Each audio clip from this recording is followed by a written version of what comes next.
Hey guys, Spirit of the Lie here. I have some early access to the Immortal Pillars DLC for Age of Mythology Retold, which is coming out tomorrow. And I thought for this video, we take a look at the brand new Chinese civilization. We'll overview what's new and unique for Chinese, so you can get some familiarity with their buildings and units, including myth units, heroes, and of course a preview of their god powers. Starting off, there's two basic mechanics about Chinese you're gonna have to know. The first is they generate favor by constructing and connecting buildings. Here in yellow, you see an area around the town center called your favored land, and as you add new buildings on or near the edge, you can expand it. The larger you make it and the more buildings you place, both seem to be factors in speeding up the favor generation.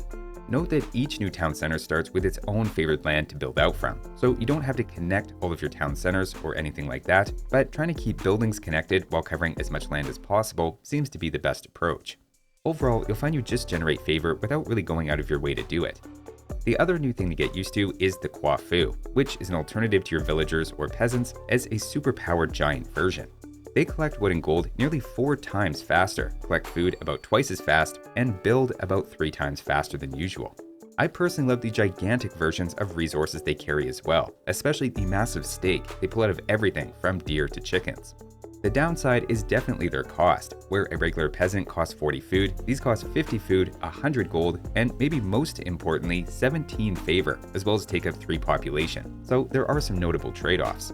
When you can afford them though, they're great to put on especially wood and gold, and are better at fighting off raids as well. Now that we've introduced 2 important unique features, let's talk about their 3 major gods. The first is Fu Shi, who has a bonus where buildings on your favored land research 300% faster, so he's very good at powering through armory techs, etc., and has an extremely strong hero unit called the Nezha, which we'll look at when we get to the heroes. His starting god power is then called Peach Blossom Spring, which when placed creates a building that banks up resources over time, starting at 2 per second, and going up from there if you delay touching it until later ages. Whenever you start collecting from it though, it stops the resource count there, and you can then collect what's stored up to that point with peasants. What's nice is you can decide which resource from it your villagers collect, giving you some flexibility if you're pushed off a particular resource, and the gather rate also seems very fast for the peasants. Fu Shi also has a unique yin and yang mechanic, where you have a timer in the corner for the entire game, and every 4 minutes it switches between giving you a 10% resource collection boost or plus 10% more damage for your human and siege units.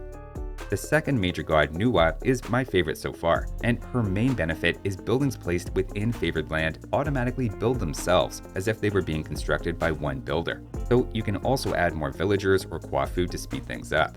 This saves a ton of time walking and the opportunity cost of lost resources while building, so it seems very strong to me in my non-expert opinion. It also just looks really cool with the pieces falling from the sky and the multicolored effect happening under the buildings. Her starting god power is then called Creation, which gives you some free peasants that only stick around for 2 minutes. The number of peasants is just 2 in the archaic age, but it scales up as you advance, and is good for quickly constructing, say, a forward building for example, though remember after 2 minutes they vanish. The third major god is Shenong, who has a farming and healing focus. For him, myth units heal 5 HP per second while they're within your favored land, you can build farms instantly and from the start of the game, as well as you get all farming upgrades for free. His starting god power is then Prosperous Seed, which lets you pick 2 existing farms to give a slight food boost, and a couple of other minor effects throughout the game. He's not completely toothless though, as periodically when you've generated enough favor, he sends a free myth unit from the next age to the one you're in, as a bit of a military ramping bonus. So that's the Chinese major gods, and now let's take a quick look at their buildings and standard units. First off, as a building-focused civilization, they're definitely streamlined in one aspect, which is a single resource drop-off building called the Silo that works for food, wood, and gold, as well as holds all of the upgrades for those. There's some nice efficiency benefits there. If you find a good location, you can double up on resources. The next building is the Imperial Academy. We'll go through the heroes a bit later, but this is where they're trained, with one exception that we'll see in a moment. Moving on, we have the Military Camp, which is your equivalent of the barracks. Here you train your all-purpose swordsmen, anti-cavalry halberdiers, and anti-archer javelineer units. Chinese have a unique mechanic within the building as well, where you can then add a defensive tower or training yard to cut the training time for units in half at that particular military camp. You can switch between those add-ons, though there is a cost to doing so. The complement to this building is the machine workshop for ranged units. They can also do the Tower versus Faster Training Time add-on and give you access to an anti-infantry archer specialist called the Fire Archer, the Chukanu more all-purpose archer, which fires in bursts of up to 4, with then a ranged and a melee siege unit. Basically, it's an archery range and siege workshop in one. Next, you might expect a stable, but Chinese actually have no such thing. Their cavalry is instead trained at the Bao Lei, which is their castle/fortress in Heroic Age, meaning cavalry tends to come in a bit later for the Civ. Here, they get two choices, a cavalry with a single range shot ability as it's about to enter battle, and a pure melee cavalry that can dismount and turn into an infantry when it's first defeated. Outside of one hero, this is all the cavalry you can train. And finally, you have the regular old temple, which you need to advance to the second age, and is where your myth units come from, as well as where you can train one of your heroes called the Pioneer, which works as basically a scouting unit. So that's the Chinese buildings and human units at a glance, and now let's get a bit more in-depth with their myth units. The goal here is just to give you some familiarity with their special abilities and a general sense of their relative power. The first is the Qi Lin, which is a pretty light hitter, and is given to you by the minor god Xuanu. To be honest, I have no idea how to pronounce any of this, so please don't use what I'm saying as a guide when it comes to pronunciation. Also, I'm going to put the portrait of the minor god on the right side here as well, so you can know which one gives you access to each myth unit, as I assume you don't know any of the names yet. As for the myth unit, this one heals nearby units and also has a flamethrower-like attack, but even against the hoplites here, you can see it doesn't do that much damage. This one feels like it's probably better in a group setting, giving some support, than really scary on its own.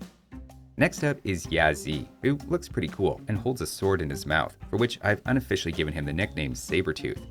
He's slightly less durable, but hits quite a bit harder than the last myth unit, and his special ability is he can teleport a short distance, either to skip in front of your army and jump into the battle, or even to escape if things are going sideways. He's actually tied as your second fastest myth unit overall, so this guy is all about speed, as well as showing off why opposable thumbs are overrated in the world of sword fighting. Next up, we have Kyong Ki, which is what you get when a tiger breaks into your Red Bull stash. He's a big jump in stats over the previous ones we've seen, and is available in the second age with the minor god Hao Tu. As you might imagine by looking at him, his specialty is he can switch into a flying mode, though he does have to land in order to fight. Still, he can literally get the drop on opponents, and then bail out if he's getting into any trouble. Next up, we have Dao Wu, which is a super slow, super tanky boy. His special ability is he can temporarily speed up with a bit of a charge attack that sends enemy human units flying. They don't take a ton of damage from that, but disrupts things a bit, and he's then just a very strong unit in melee and also has a ton of crush damage for taking down buildings. Next is Dao Jie. At first he appears pretty similar to Dao Wu in strength, while being clearly much more ferocious looking, and that's a bit of a warning to watch out for him. His special ability is he devours a human unit completely, and then spits out a fireball that does some area damage for a few seconds. The fact he can just straight up delete a single unit is pretty crazy, and to then follow it up with area damage makes him one to be pretty careful around. Next up are Fae, which are spawned by a specific god power as a group instead of at the temple. They're actually kind of weak, and automatically lose HP once they're created, but on the plus side leave a trail of poison behind them, which damages units that pass through it. I wouldn't expect too much out of these guys, though anything that leaves a trail of damage obviously has the potential to add up if there's a lot of foot traffic. Moving on, we have the Bai Hu. This elegant mustachioed tiger is really good at specifically targeting a single unit and pushing others away. When he uses his ability, he leaps forward and stuns a target unit, attacking it a bunch of times in a row, and any other units in the way get sent flying. It's a nice mix of area effect and heavily focusing down one unit in particular. Now though, we're going to move up to the myth units in the 4th age. The first is King Lung, who's actually our first dragon, and obviously as a flying unit is harder for enemies to engage. He does a ton of damage, but costs 26 favor and 4 population, so he's also a little pricey. His special ability is an area blast of water, and then in between those, pretty easily picks off individual units. And in fact, I'd say he's probably your best myth unit at taking out a lot of weak enemies. Next is the Handan, also a 4th age myth unit, which despite his wings, doesn't actually fly. Instead, he's a complete tank with 1200 HP and does a lot of hack and crush damage.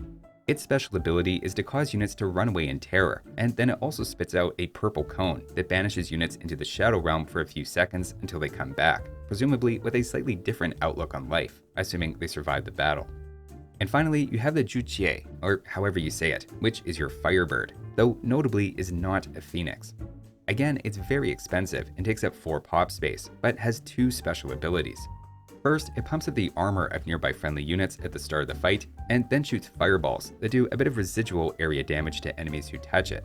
These units spread themselves out pretty well, so you don't get the full effect, but in a big fight, these kinds of area attacks can do a lot of damage and make the battle look epic at the least. You also have 2 myth units at the dock. One that somewhat uniquely generates shield points over time, and the other is a dragon riding a turtle with a long-range poison attack. Chinese actually have a couple of nice unique techs for water, including summoning vortices when attacking that do passive area damage to enemies. So those are the Chinese myth units at a glance, and now let's quickly talk about their heroes. The first is a unit you actually start the game with called the Pioneer, and you aren't strictly limited in the number of these you can have at once, so it's not like a usual hero. They're sort of anti-myth unit specialists, but their main thing is they have an ability to deploy a balloon in any direction. You can either take control of the balloon manually or just let it drift in one direction, either way revealing the map along the way temporarily. The next is the Sage. He can heal your units and has a ranged attack, but also has the special ability of making copies of enemy myth units to fight for a few seconds. What's nice is that means the stronger the enemy you're up against, theoretically the more value that ability gains.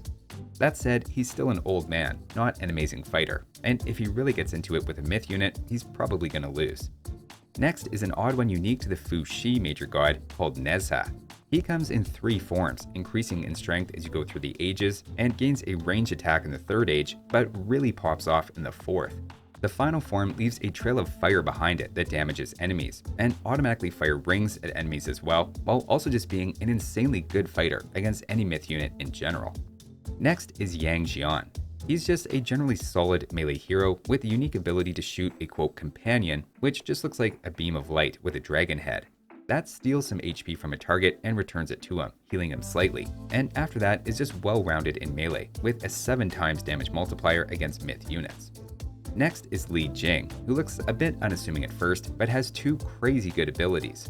The first is Golden Pagoda, which traps an enemy unit in spot, completely freezing it.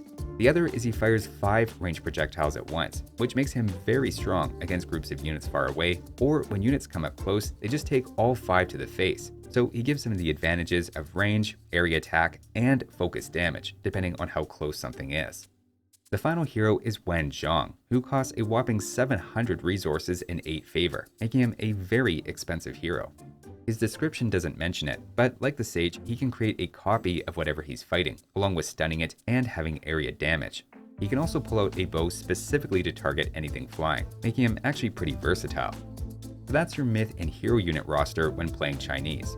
We already looked at some of the first Age God Powers specific to different major gods, which remember were the Blossom that builds up resources, the free temporary peasants, and the 2 magical faster working farms from the start of the game. Next, let's move on to an overview of the minor god powers, so you can get a bit of an idea of what each of them do. We'll start with the classical age powers. The first, which comes with the god How-To, is called Earth Wall. When you target a building with this, it creates a wall around it to protect, say, a vulnerable town center. One cool feature is the walls move out of the way for your units like a gate, but also like a gate, your enemies are unable to pass through it. Second is the power Vanish, given to you by Xuanu. This one causes your units to turn invisible to enemies for a couple of minutes, or until you specifically tell them to attack. You can either use this to slip out of a fight, or to sneak in and position yourself in just the right spot for maximum value when you start your attack. Just have all of your units attack move to deactivate it at the critical moment.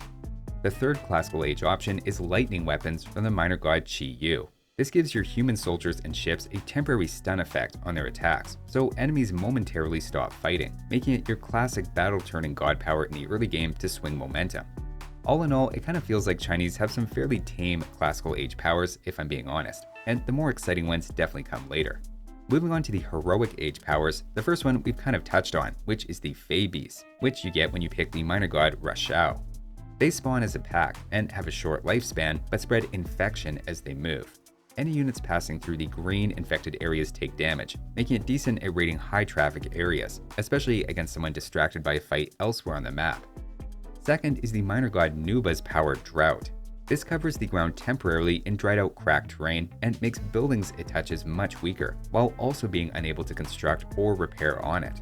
It's pretty useful if you're pushing someone's base and trying to focus down some key buildings, though it does have a limited time use.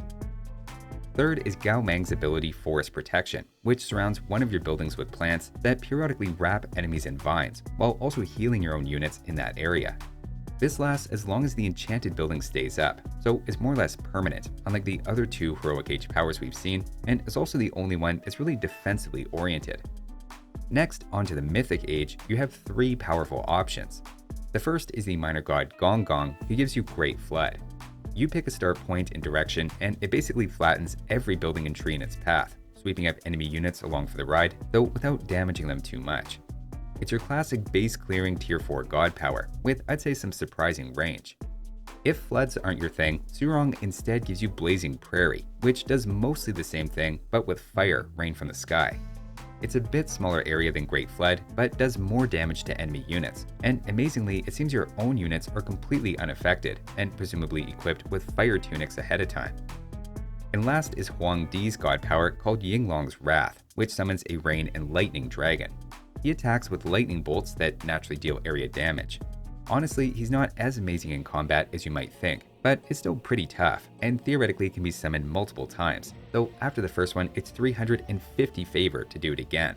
He also has the unique ability to improve the collection rate of farms around him, because he's always generating rain, though from what I can tell it's only about a plus 10% boost. Also, we have to mention pandas. You'll find them on the new Chinese themed maps, and they don't really do anything. In fact, you can't even target them if you wanted to. They just hang out among the chaos and act cute. So that's an overview of the new Chinese DLC in Age of Mythology. Overall, I've been having fun with it, though would really have appreciated a pronunciation guide from the devs. Hopefully this helps speed up your learning curve and gives you some ideas of what to play around with if you're interested in it. Thanks for watching, and I'll see you next time.